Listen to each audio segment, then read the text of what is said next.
Welcome to are के classes. आज हम अपना कल का टॉपिक जो था उसे आगे पूरा करेंगे। क्या था? Sources of energy, conventional and non conventional. Conventional का हो गया।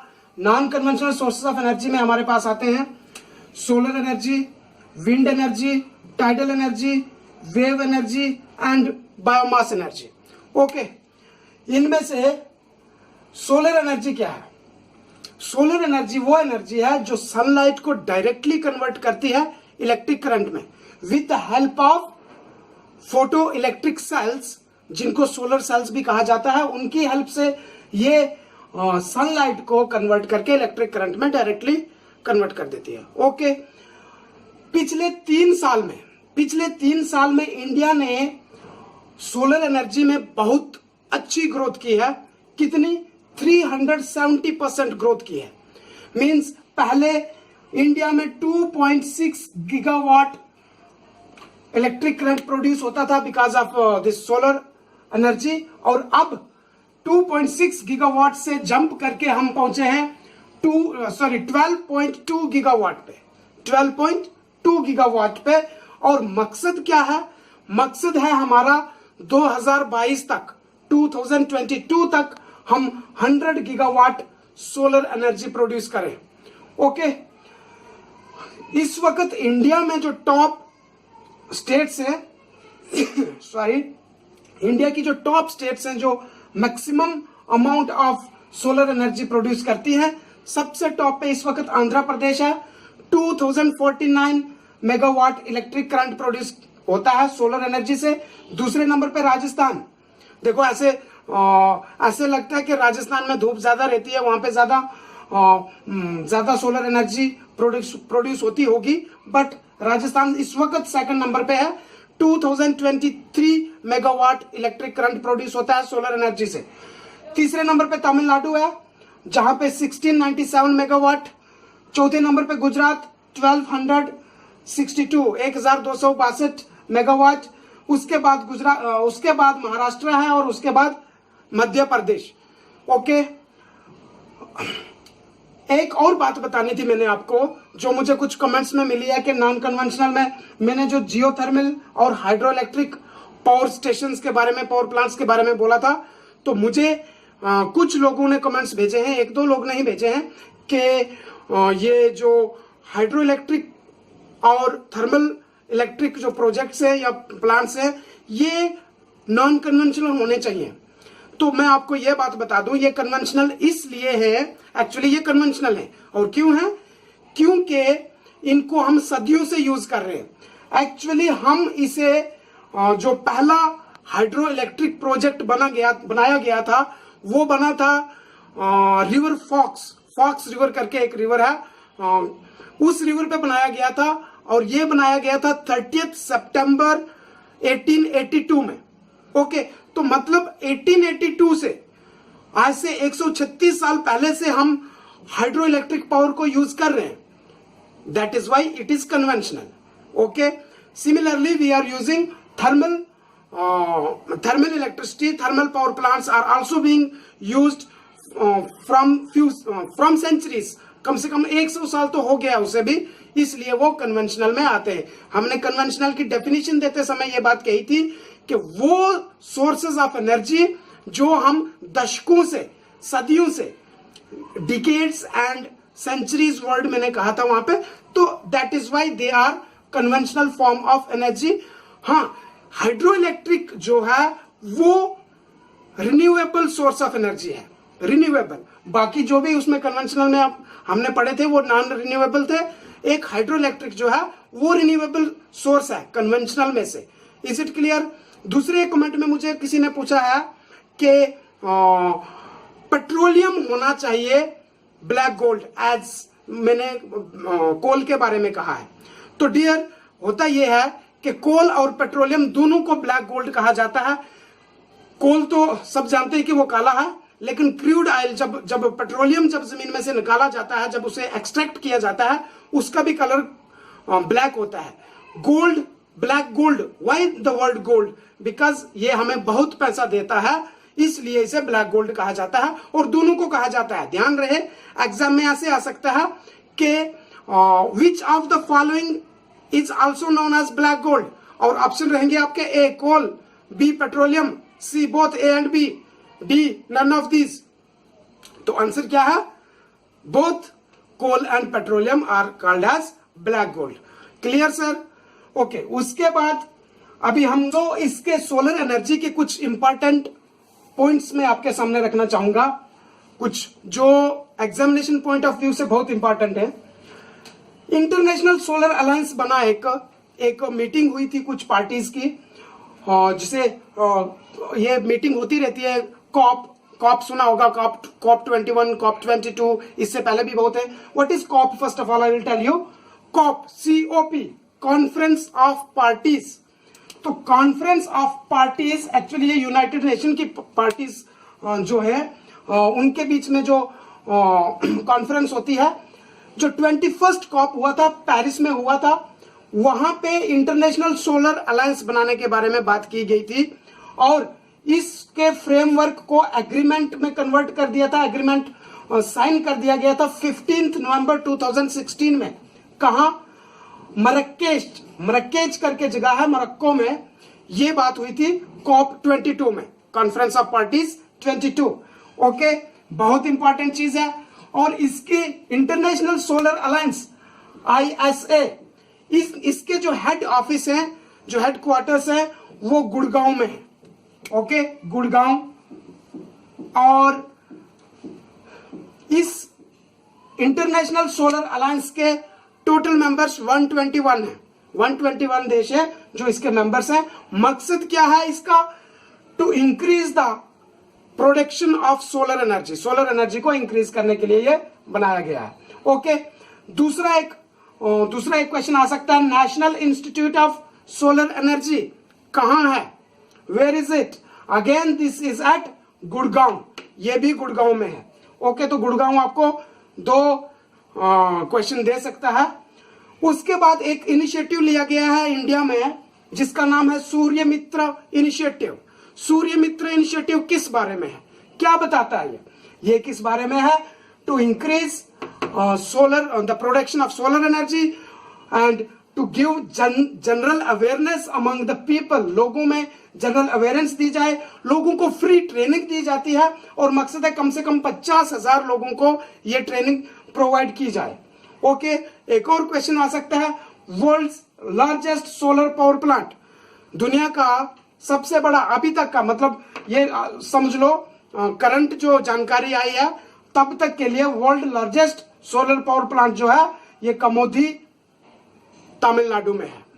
ओके, तो नेक्स्ट है अपना विंड एनर्जी, हवा की एनर्जी। हवा को आपने देखा होगा बहुत तरीकों से हम सदियों से यूज करते आ रहे हैं एक्चुअली, लेकिन not as you know market value के अकॉर्डिंग नहीं। हमने इसे यूज किया है अपना जो क्रॉप्स होती है, क्रॉप्स की जब हम हार्वेस्टिंग के बाद क्या बोलते हैं, विनोइंग करना है। स्ट्रा जो है, स्ट्रा को सीड्स से अलग करना, बीज से अलग करना, इस काम के लिए बोट्स के चलने के लिए selling of boats and ships में भी यूज होती है। हवा के पास बहुत ज्यादा पोटेंशियल है to produce electric current. How? कैसे? एक टावर लगा दिया जाता है और उस टावर के ऊपर ब्लेड्स रहते हैं, मोस्टली 3 ब्लेड्स होते हैं और उन ब्लेड्स का काम क्या होता है, वो हवा के अकॉर्डिंग रोटेट करते हैं अपने आप को, right. During their rotation actually वो जो ब्लेड्स हैं उनकी रोटेशन से एक एक्सल है जो अंदर फिट किया गया है एक गियर बॉक्स के साथ, वो रोटेट कर रहा है। उस गियर बॉक्स का आगे कनेक्शन है जनरेटर के साथ। वो गियर इसके रोटेशन को डबल या मल्टीपल करके उसकी स्पीड को, रोटेशनल स्पीड को मल्टीप्लाई करके जनरेटर के एक्सल को रोटेट करवाता है, जिसकी वजह से इलेक्ट्रिक करंट वहां पे प्रोड्यूस होता है। ओके, फिर वो इलेक्ट्रिक करंट जो है वो डिफरेंट हाउस होल्ड्स के लिए भेज दिया जाता है। एक छोटा सा टावर भी कम से कम 500 घरों के लिए, छोटे जो हमारे लेवल के जो घर हैं उन घरों के लिए, कम से कम 500 घरों के लिए एक छोटा सा टावर इलेक्ट्रिसिटी प्रोड्यूस कर सकता है। तो मतलब ये एक गॉड गिवन फ्री गिफ्ट है हमें, जिसको हम प्रॉपरली अगर यूटिलाइज करें तो हम बहुत अपने आप को डेवलप कर सकते हैं। ओके, इंडिया में फर्स्ट विंड फार्म जो था वो सेटअप किया गया था कहां पे? That was setup in the coastal areas of Maharashtra. Maharashtra में रत्नागिरी एरिया है, रत्नागिरी में लगाया गया था। गुजरात का ओखा प्लेस इन गुजरात, तमिलनाडु का तिरनेल वैली में लगाया गया था। विथ टोटल जो पोटेंशियल था उस वक्त का, because this was the first, तो इसका जो टोटल पोटेंशियल था वो था 55 kilowatts. Okay, this first wind farm was set up in 1986 and its potential was 55 kilowatt. Okay, इस वक्त विंड पावर जो है हमारे इंडिया में 9.81% Indian total installed power generation का भाग प्रोड्यूस करती है विंड मिल्स। और इसकी कुछ जो हाईएस्ट प्रोड्यूसर है of electric current from wind mill, Tamil Nadu first number पे 7684 मेगावाट, महाराष्ट्र सेकंड नंबर पे 4664 मेगावाट, गुजरात थर्ड नंबर पे 4227 megawatt. It is around, it is not exact but इसके बहुत nearly. Then Rajasthan 4123, Karnataka 3082 megawatt, Madhya Pradesh 2288 megawatt and Andhra Pradesh is 1866 megawatt produce कर रहे हैं।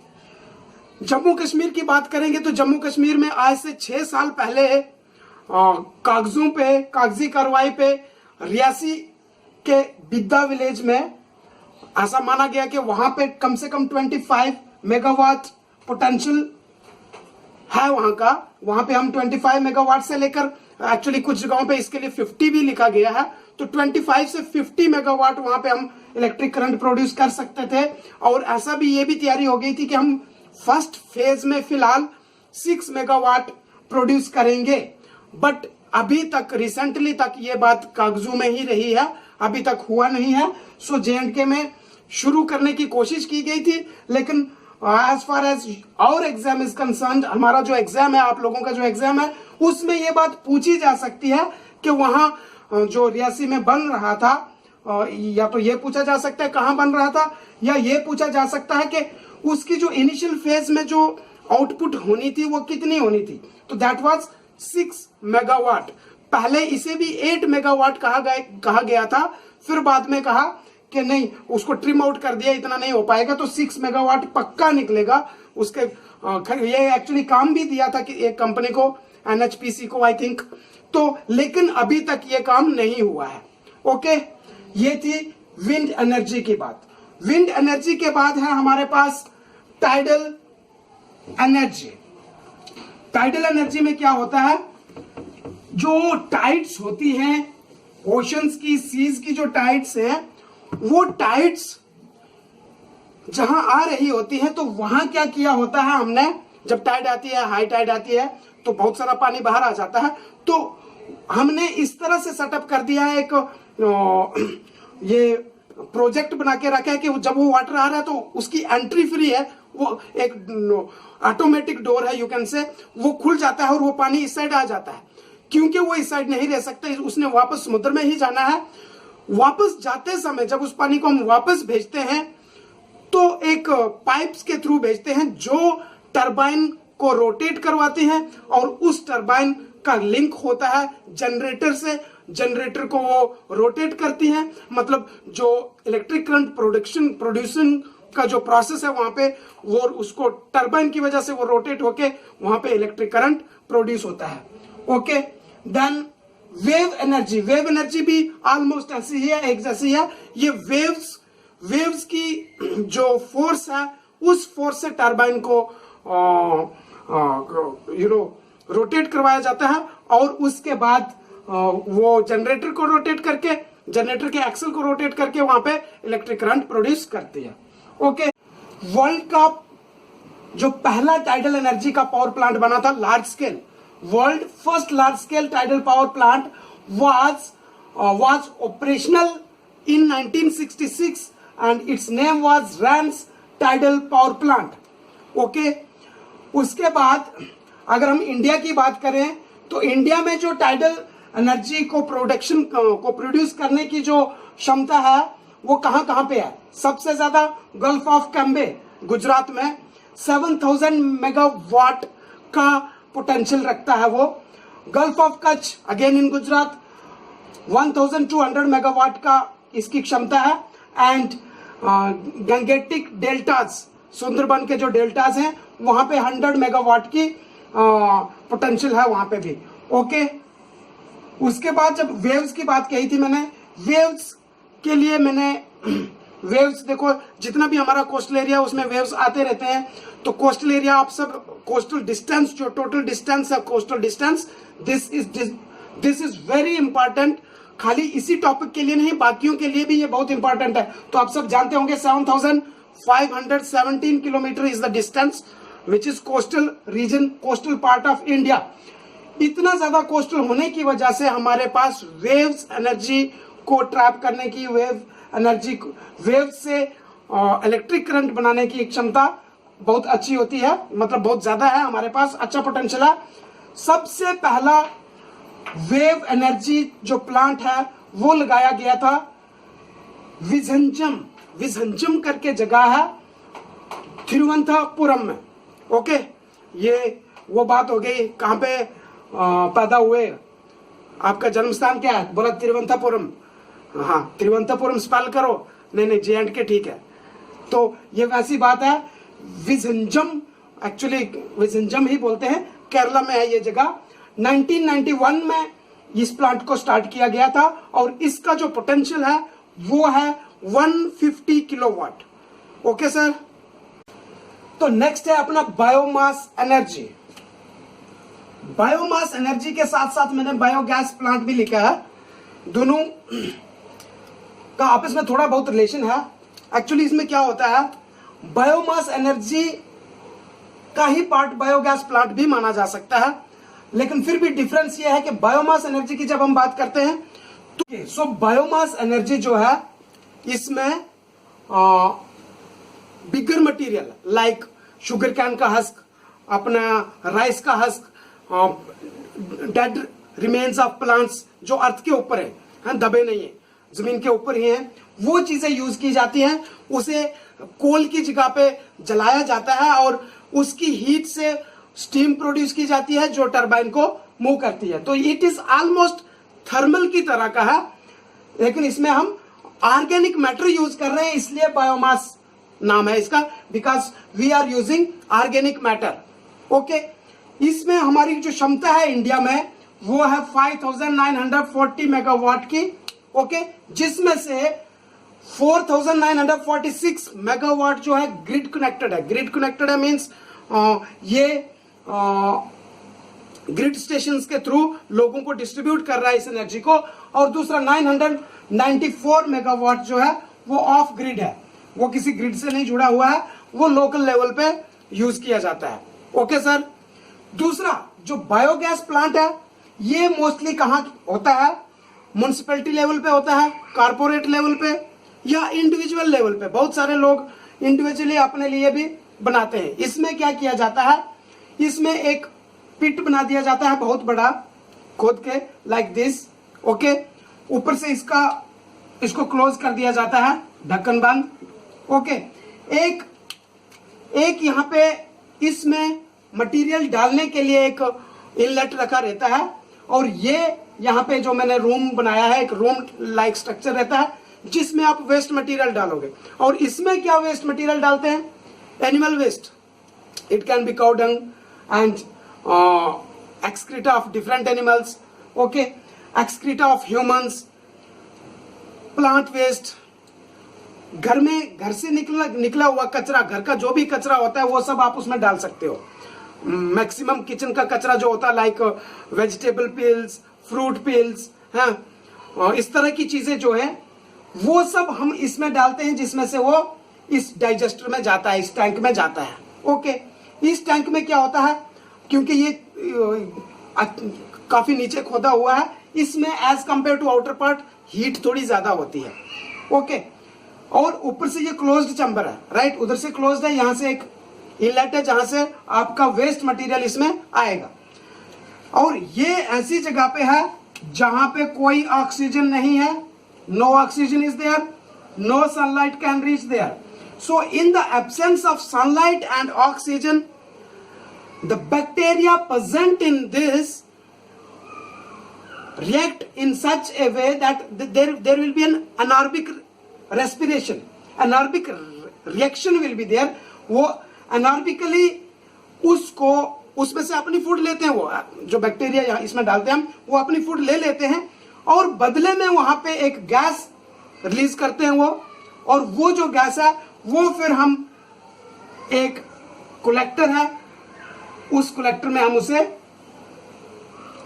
Collect करते हैं जिसका नाम है, और वो जो गैस निकलती है यहाँ पे जो आती है, उस गैस का मैक्सिमम जो वो गैस होती है वो मीथेन होती है, CH4 मीथेन। ओके, उस गैस को आप इसके आगे डायरेक्टली आप अपने किचन के गैस स्टोव से कनेक्ट कर सकते हो, या इसे फिर उसके बाद डिफरेंट यूजेस के लिए, डिफरेंट पर्पस के लिए वहां से डिस्ट्रीब्यूट किया जा सकता है।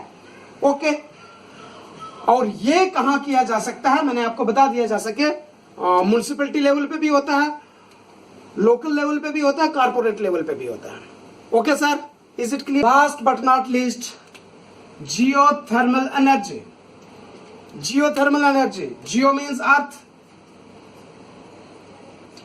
and thermal means heat, so the energy which is derived from the heat of earth